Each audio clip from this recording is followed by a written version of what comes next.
பாகம் 2. காங்கிரசின் கருப்பு பக்கங்கள். INS திரிசூலும் அந்தரங்க ஒப்பந்தமும். நாங்கள் இருவரும் எங்கள் திருமண வாழ்க்கையை மற்றவர்களின் படுக்கைகளில் கழித்தோம்.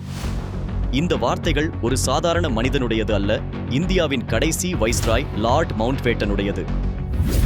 இன்று காங்கிரசின் கருப்பு பக்கங்கள் 2வது பாகத்தில் நாட்டின் இராணுவத்தையும் வளங்களையும் அடகு வைக்கும் அளவுக்கு சென்ற ஒரு மோகத்தை பற்றி பார்க்கப் போகிறோம்.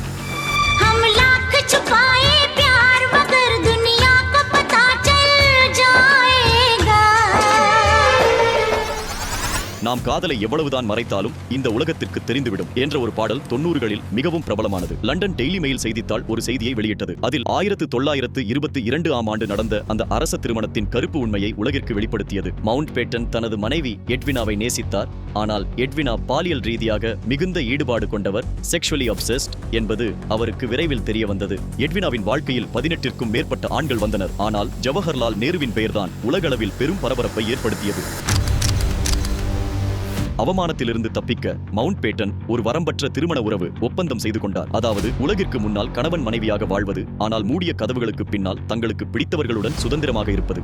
இந்த ஈர்ப்பின் முடிவு இன்னும் அதிர்ச்சிகரமானது. 21 பிப்ரவரி 1960 அன்று எட்வினா காலமான போது அவரது உடல் கடலில் அடக்கம் செய்யப்பட வேண்டும் என்பதே அவரது கடைசி ஆசையாக இருந்தது. நேரு தனது காதலியின் கடைசி ஆசையை நிறைவேற்றுவதற்காக நாட்டின் கண்ணியத்தையும் விதிகளையும் புறந்தள்ளினார். இதற்காக அவர் இந்திய கடற்படையின் போர்க்கப்பலான INS திரிசூலை அனுப்பி வைத்தார். சற்று சிந்தித்துப் பாருங்கள். எல்லைகளை பாதுகாக்க வேண்டிய ஒரு கடற்படை கப்பலை ஒரு பிரதமர் தனது தனிப்பட்ட காதலியின் இறுதிச் சடங்கிற்காக பயன்படுத்தினார். தேசத்தின் பெருமை ஒரு தனிப்பட்ட உறவுக்காக பலியிடப்பட்டது. இதுபோன்ற தனது தனிப்பட்ட விருப்பங்களுக்காகவும் வெளிநாட்டு அழுத்தங்களுக்காகவும் நேரு இன்னும் எத்தனை சமரசங்களை செய்தாரோ தெரியவில்லை. அதன் விளைவுகளை தேசம் இன்றும் அனுபவித்துக் கொண்டிருக்கிறது.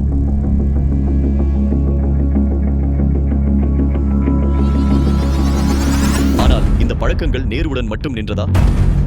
இந்த குடும்பம் தேசத்தின் பணத்தை தங்கள் சொந்த சொத்தாக கருதியதா? காத்திருங்கள், இன்னும் உண்மைகள் வரவுள்ளன.